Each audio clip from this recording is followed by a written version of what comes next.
I'm Autumn Brown, and I am joining you, sister, tonight from the siege of Minneapolis, Dakota, and Anishinaabe land, currently under occupation by federal law enforcement. Hello, my sister. I am Adrienne Marie Brown, and I am joining y'all tonight from Durham, North Carolina, where we also are being targeted by ICE, although in different ways this week. So here we are. This is how to survive the end of the world. We're recording on Tuesday, January 13th, 2026. And we decided to record a special episode, just a short conversation to talk about what is happening in Minneapolis. And Adrienne's going to offer us a bit of framing before we get into our conversation. First, I just want to thank you, in the midst of everything that's going on, for making time to hop on and have this conversation. I feel this way for anyone right now who's in Minneapolis, who's taking a moment to tell anyone outside of Minneapolis anything about what's going on. I'm just sort of oh my God. So framing this up for our listeners, things are ratcheting up all over the world right now. Venezuela has experienced a U.S.-backed coup. Israel has disregarded any appearance of ceasefire. Iran is under a communications blackout right now, with very few reports coming out, which are just saying there's mass bloodshed. We know that things continue in the Congo and in the Sudan. And here in the U.S., we are facing ICE occupations at this point, public executions. Our very uncivil war continues. And we are not a news podcast. We know that.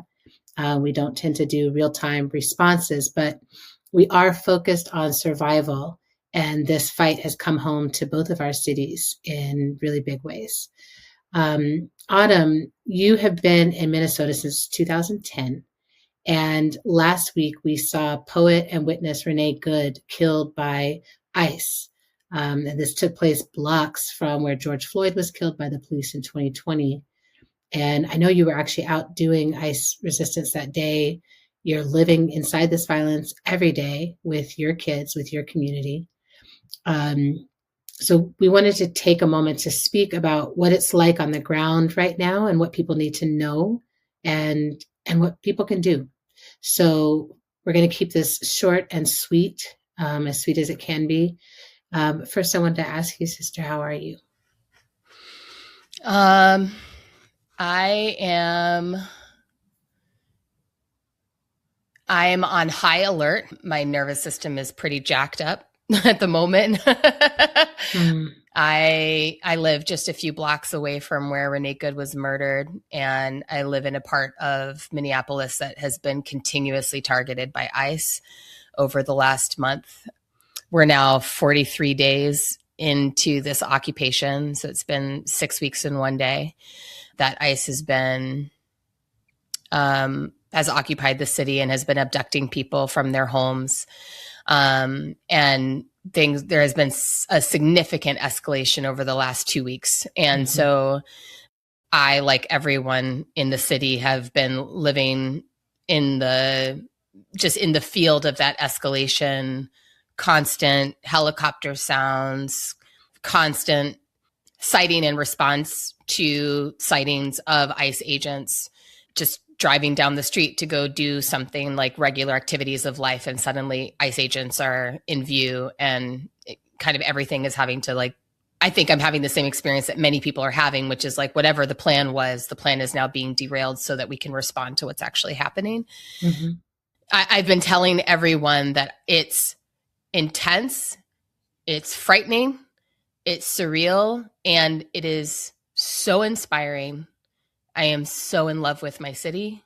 I am so in love with my city. What is happening here? One of the reasons why I was excited to say yes to having this conversation tonight is that I want people to know what's happening here. And because it's very powerful to be in the midst of this kind of response. Mm-hmm. So it's all of that. It's all of that. It's extremely scary. And it's also powerful is the only word that I can really use to describe it. But I feel there is something different that is unfolding here I've never seen this in my lifetime. Mm-hmm. And I feel very honored to be a part.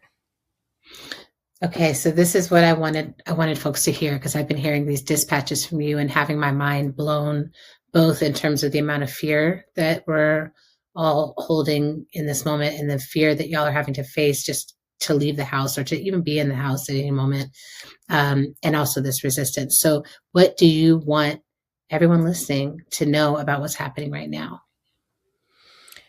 Well, I want to start by saying something that I think might be really hard for some people to hear, but I think it absolutely has to be said.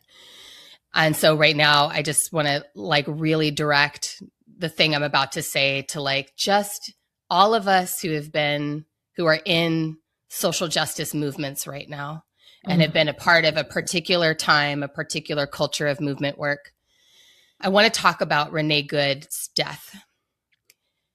I'm seeing not a lot, but some chatter online along the lines of people are only outraged because she's a white woman.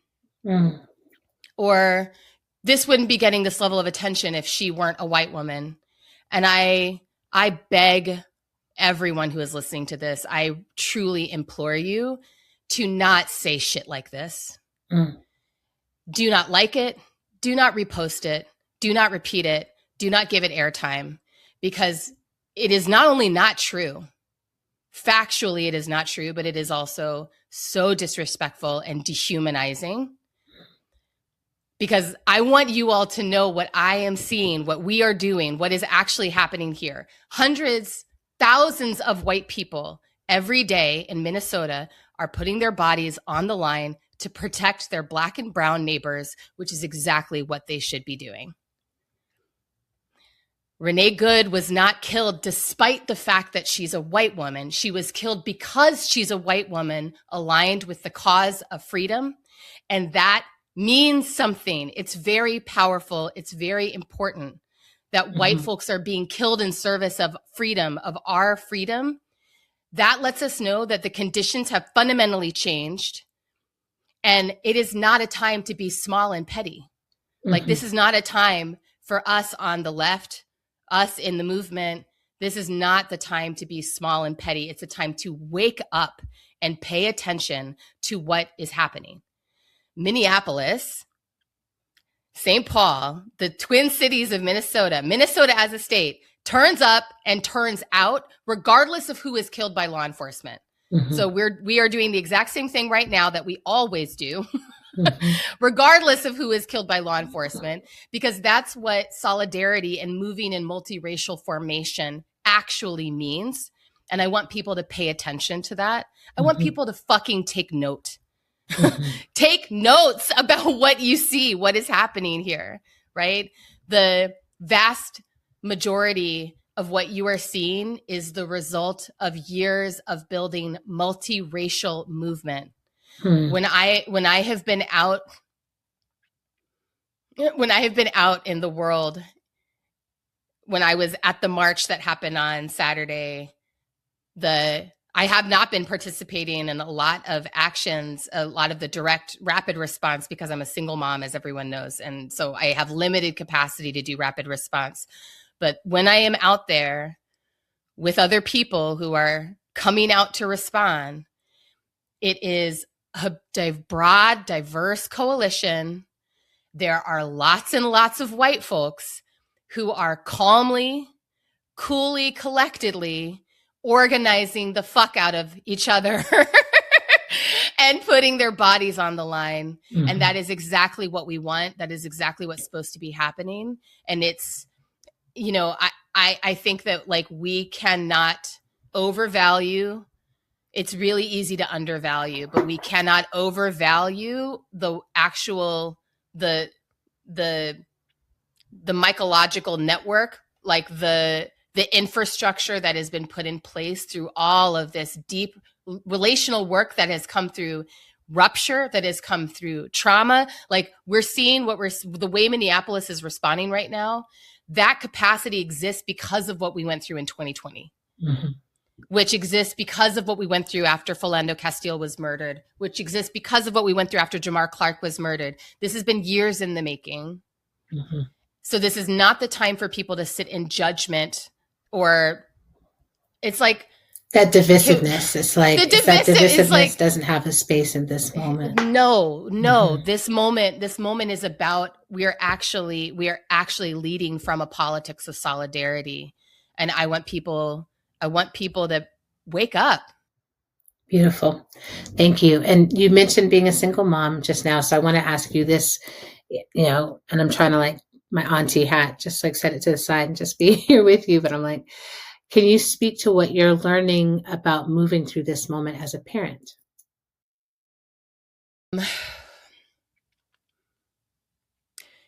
Yeah, this is an incredibly challenging time to be a parent. So just to give context for listeners who maybe aren't like all the way tuned into what has been happening just in the last few days. So one of the ways that ICE has been escalating their activity is that they have started targeting schools. And so the same day that they murdered Renee Good, they also started staging outside of multiple school sites in Minneapolis, including a school in my neighborhood. They attacked someone at a high school in South Minneapolis, Roosevelt High School, and deployed chemical weapons. Minneapolis responded by, Minneapolis, and it happened in front of students. Students witnessed this. And Minneapolis responded by closing school for 2 days and then setting up a temporary online option for students who are too vulnerable to be able to go to school. And so for the rest of us whose students are not, we're like anyone who's, a lot of folks are opting into the online learning option, but for many of us, where if our families are not actually vulnerable to ICE enforcement, we're operating from a perspective of like, we are trying to support a sanctuary school politic. Mm-hmm. And so our job is to support MPS, keeping the schools open, sending our kids to school, and then organizing locally around the school to keep the school buildings safe during the days that they are open and operating. And so what's happening is parents and community members are school by school setting up both patrols, but also just on-site support during pickup and drop-off every day. And just today, we had more ICE activity. There was ICE activity at my daughter's schools that they go to, where ICE was circling the school buildings. The schools both had to go into lockdown. A bunch of us parents, drove out there. And by the time we got there, ICE had departed. But that is the level at which we are having to kind of operate right now, of recognizing that for our community, for many people in our community, we do actually need the schools open because they are legally sanctuary spaces. ICE cannot legally enter those spaces. And so if we can get the kids to school safely, it is one of the safest places that they can be. Of course, one of the things that's happening is ICE is really testing their capacity. Mm-hmm. They're testing what they are going to be allowed to do by local government. And so, and we don't know, right? Our mayor is talking a big game, and, it's fun to watch him say, get the fuck out of Minneapolis, but he's talking a big game. We don't know if he's going to put anything behind that. Mm-hmm. The governor is talking a big game and saying that he's potentially going to activate the National Guard. We don't know. There's no way for us to know whether state and local government are actually going to act to defend our schools or act to defend our people. So right now it is up to the citizens of Minneapolis and St. Paul to come up with processes by which to defend ourselves.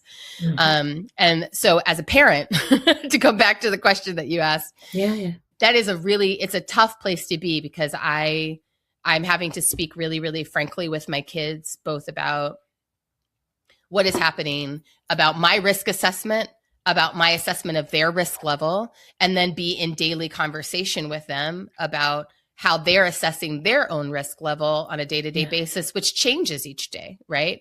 And making sure that they feel that they're at choice in terms of where they want to go and when. Also making sure that they don't feel like they have to, put their lives on hold because this is happening. And so it's a lot, again, in terms of the nervous system ramp up that I'm experiencing, that I think a lot of parents are experiencing. It's like we're constantly in a decision-making process internally and with our families about every day trying to assess whether the conditions are safe for the kids to go to school, whether they will be safe at school. How do we make sure that they get home safely? Meanwhile, attending to the fact that like there's a scale here. Not everyone is at the same level of vulnerability, right? Right. My kids are not at the same level of vulnerability as a number of their peers. And so I'm trying to be really attentive to that. Yeah. Oh, thank you, sister. People do keep asking me like, what's going on? And I'm like, the one thing I know for sure is that you're such an amazing mom. And that gives me a lot of faith right now that the kids know what they need to know about what's going on and that they're learning in this moment. And so we've talked about how local resistance has to be in a time like this. Like, we know we are part of a global uprising against fascism and authoritarianism, but the fight is playing out in each of our homes, in each of our towns, our regions. What is it about Minnesota? Like, in terms of resistance, like, I posted a video about this guy talking about just the cold, and like being that. But I was like, why is this place so uniquely targeted and so uniquely resistant? Like, what do you think we need to understand about the local stuff in Minnesota? Well, Minnesota. I'll just say we are tough motherfuckers out here in Minnesota, and the climate is a big part of that. When you live in a place where there are like months every year where the weather is so cold you could die from it, it's like you actually you need each other in a different way in an environment like that, right? So I think that there's a fundamental like human thing that underlies the politics here that has to do with the fact that we need each other in a way that we can't pretend our way out of. Yeah. And that's true every single year of our lives. I think this is like my 16th winter in Minnesota, and I've maybe only had one winter in Minnesota that was mild enough that I didn't encounter a day that I could die. You know what I mean? Yeah. Yes. So I'll say that I think that climate for sure is a part of it. In terms of why is Minnesota uniquely targeted, I would say, Minnesota is an interesting place because it has a really strong labor organizing history.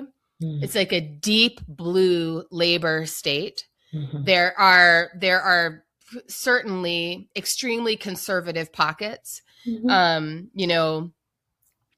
I used to live in one. I lived in the county that reelected Michelle Bachmann to office over and over again.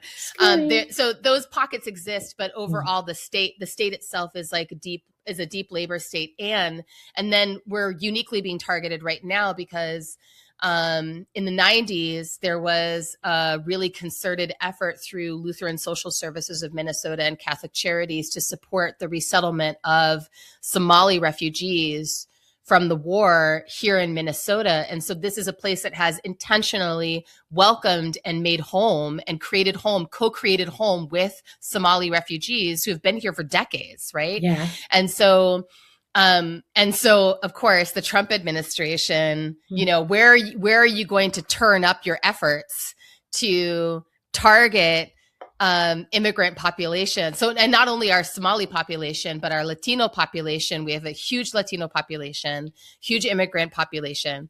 And so, it's a very convenient location for the Trump administration to test out what does an increase in escalation look like. I don't think that they predicted exactly how fucking badass we are. I don't think that they predicted and accounted for, people. Minnesota has this reputation, like the Minnesota nice reputation, and people think that people are kind of passive aggressive here, I think, as a result of that. But actually that's not the organizing culture. It's more like nice and rough. nice and rough and tough and just Yeah. I think that the Minnesota niceness is also about climate, right? It's like when you live in an environment where you really need each other, you can't be in conflict all the time. So people find ways to communicate that are like, a little bit indirect.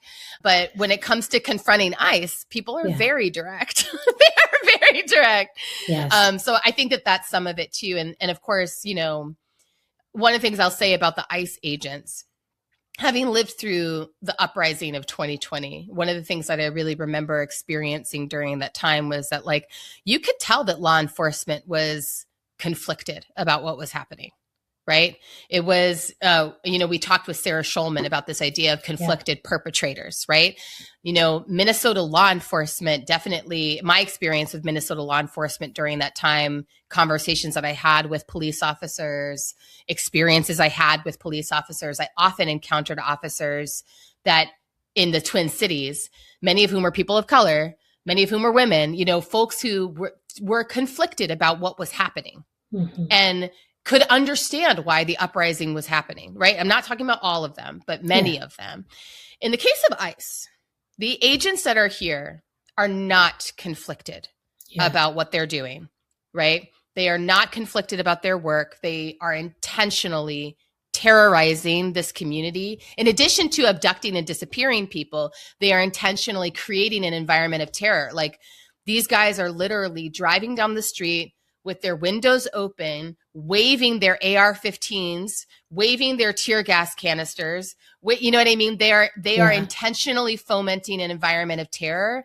There's no sense that they are worried about the impact of their actions, right?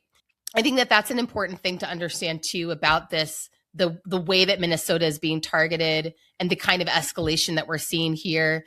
Very similar to the kinds of escalations that we've seen in other quote unquote blue cities like Chicago, like Durham. They have been sent in intentionally to terrorize people who have a particular politic of resistance and sanctuary. Yeah. And again, they're testing the limits of what they can do. Yeah, I saw some incredible video today that was basically saying, like, people keep referring this to like the Nazis and the Gestapo, and it's actually much more homegrown, but this feels much more like the KKK and slave catchers and, folks who are like, there's an openness, like I'm masked and I'm hooded and I'm covering my face, but like the government backs what I'm doing enough that I can feel like I can roll up and burn this cross or burn your house or take you or whatever, or catch you and bring you back into my submission, which, and it was really helpful to think like, yeah, that's the kind of people right now who are joining this ICE effort. They've cut off their empathy. They fundamentally, purely believe in what they're doing. And yeah, that does feel like, it's just like everyone needs to understand that's the level at which we're operating. That's the humans at which that's the humans we're interacting with. And so many of them are being brought in from outside. Yeah. They're not from here. I had a question. You kind of touched on it. So I'll just briefly ask you about, it looks like there's an alignment from the street to the mayor to the governor, like there's this alignment of like, we're all saying no. And you mentioned like, we don't know, like, are they for real or not? Is there anything you want to say just about that political alliance and anything it takes to pull that off? Or, like, is it useful to take it apart or, like, or is it more like, yeah, we'll take it right now? Or I think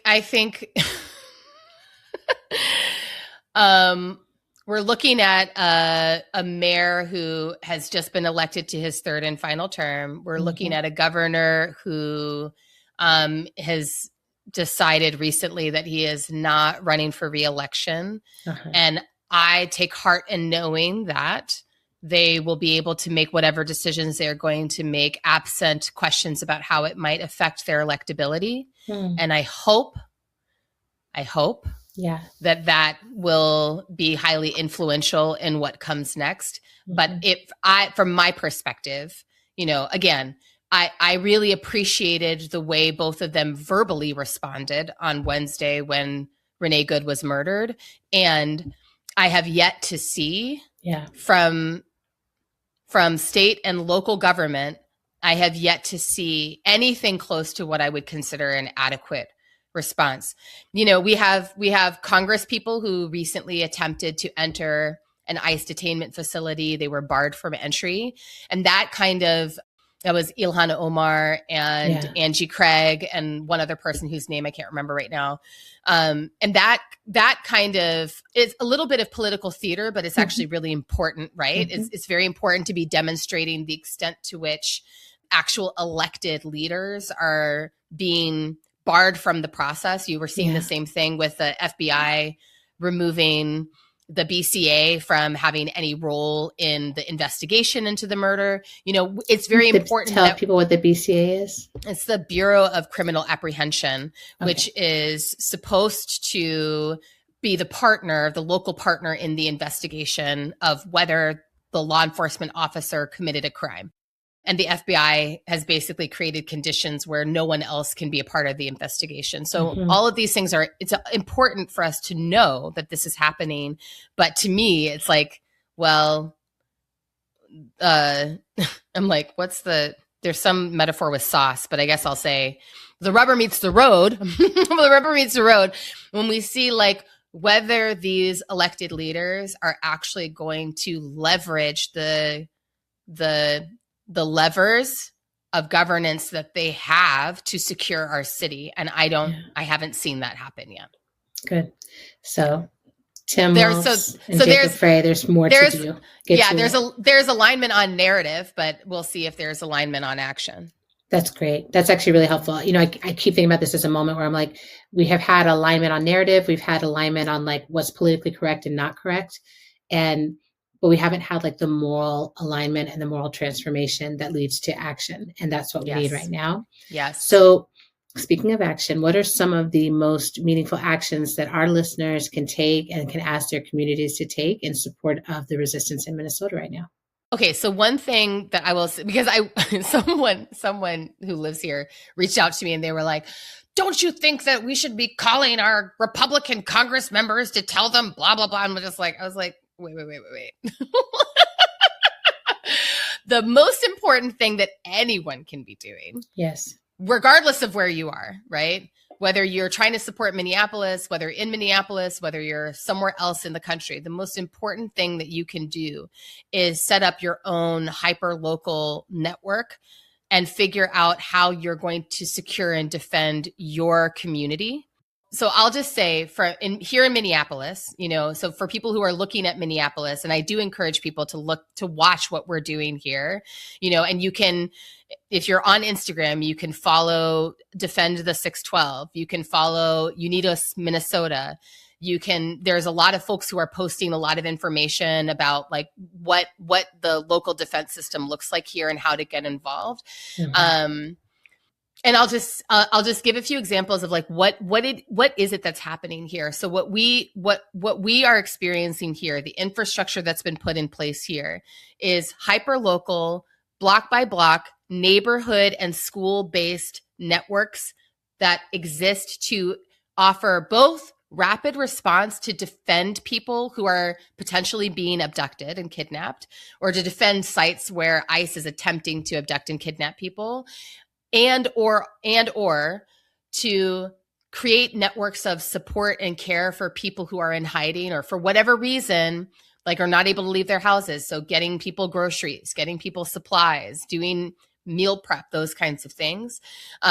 Those groups are all using like Signal or otherwise encrypted networks to coordinate that rapid response and all those support efforts. Some other examples of what people are doing is like, people are following and tracking ICE vehicles, laying on horns, whistling them and shouting them down when they get out of their vehicles. Like there are people who are out every day just patrolling and following ICE vehicles and making sure that everyone knows where the vehicles are, tracking their license plates, which they change on a regular basis. There are people who have like figured out where ICE agents are actually staying, what hotels they're staying in, surrounding those hotels at night and doing large noise demonstrations so that these motherfuckers can't sleep through the night. You know what I mean? These are just a few examples of what people are doing. And this is. Yeah. And I heard people are also like booking hotel rooms and canceling them so that they're like making it harder and harder for them to find space to stay. Exactly. Right. So basically finding any way possible to disrupt operations to make it miserable to do the job. And these are all strategies that are replicable anywhere that you are. So figure out who your local organizers or local organizations are that are doing this kind of work.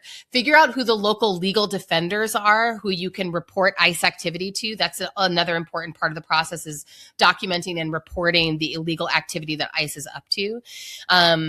But, the most important thing really is to coordinate as locally as possible, like figure out who the people are in your community that are vulnerable to ICE enforcement, and then figure out how you can set up networks of support and care around those folks that are, again, using encrypted technologies so that you're not putting people at risk in the process. Yes. And it's a learning curve. So I guess the other maybe last thing I'll say about this is there's a huge learning curve with this kind of work. And I say this as someone, I'm not leading any of this work. I'm purely a participant who responds when I can. Yes. Like I'm not leading this work. There's a huge learning curve for this level of rapid response community defense work.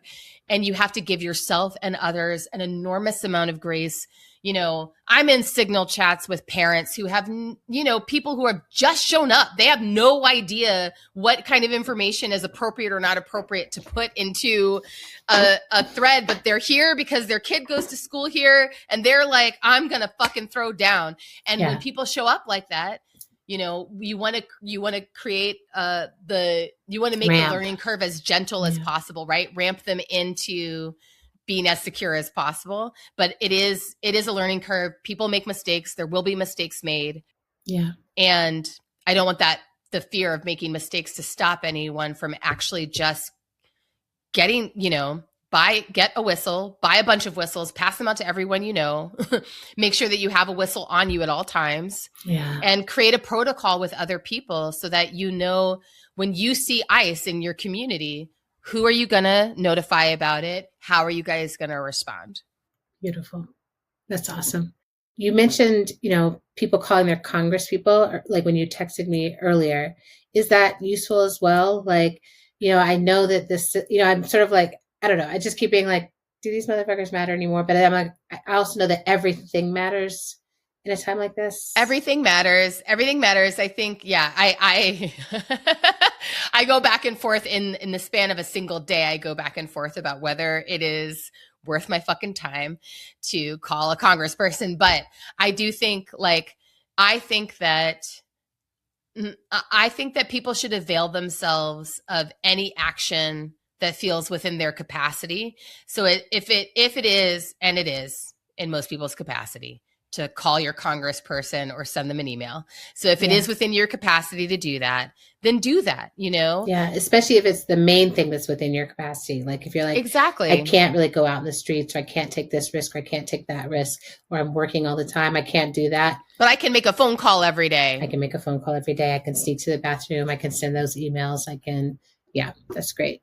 Yeah. So I do think that, and I would just encourage people to talk to other people about this. Talk to anyone that you can talk to about it. It is so important that we not allow this to get normalized through silence, because we are in a hostile government takeover, and the way that these things unfold, right? We know, we're definitely on the Gestapo spectrum right now, right? Absolutely. So we know what this means. We know what this looks like. And we also know that if people act like everything's fine because they're too afraid to acknowledge it, that's part of how it gets worse and worse and worse. So, so that would be the other thing I would say. Don't just talk to the people that already are politically aligned with you about this. Talk to your family. Ask people what they're seeing in their communities and neighborhoods. Talk to your neighbors. You know what I mean? Really have conversations and make sure that you're speaking about this in any environment that you can. Beautiful. Is there anything else you want people to know that I didn't ask you about, sister?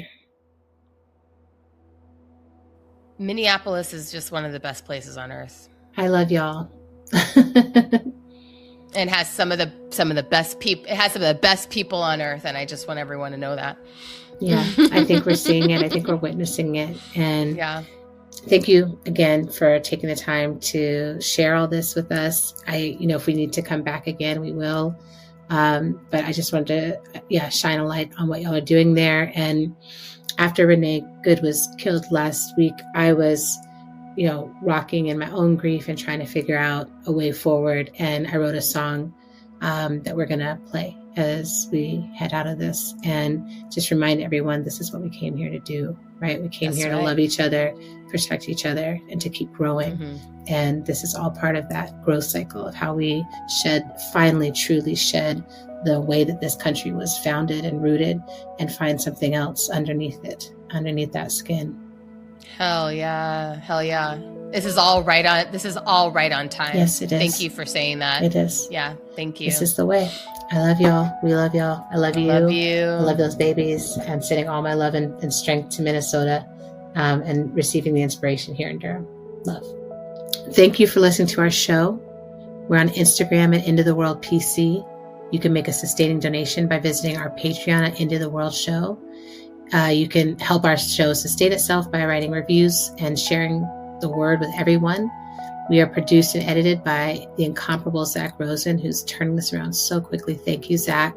Transcripts are in our show notes and on our website at intotheworldshow.org. Special thanks to my beloved executive manager, Samira Abdurrahman, who helps us get all of our shit together these days. And music from today's show comes from me. And I love y'all. Bye. Oh, my weary heart, just help me hold on. I've been going so long. Now another friend is gone. I've got more to give, but I did not expect to do it without you. Your memory I'll protect. Your memory I'll respect. Oh, my weary heart, just help me hold on. I've been going so long, but the going ain't done. No, they killed my friend today. I can't deal with that. But tomorrow I'll wake back up and I'll don my fighting cap, and I'll say, oh, my weary heart, just help me move on. Got so much to do, and now my friend is gone. How am I supposed to go on? How am I supposed to move on? All this grief and pain rolling through me, overflowing. Oh, my weary heart, just help me hold on. Got so much to do, and now my friend is gone. One foot in front of the next, one more roll of the wheel. I can handle this. I was made to feel, and they can't take away what's real. Oh, my broken heart, please help me hold on. Oh, my broken heart, now another friend is gone. I didn't know it would be this way. These are supposed to be my good years, but I'm gonna fight with all I got. I think that's why I came here. I think that's why we came here. Oh, these weary hearts, please help us hold on. Oh, these weary hearts, please help us hold on. I love y'all.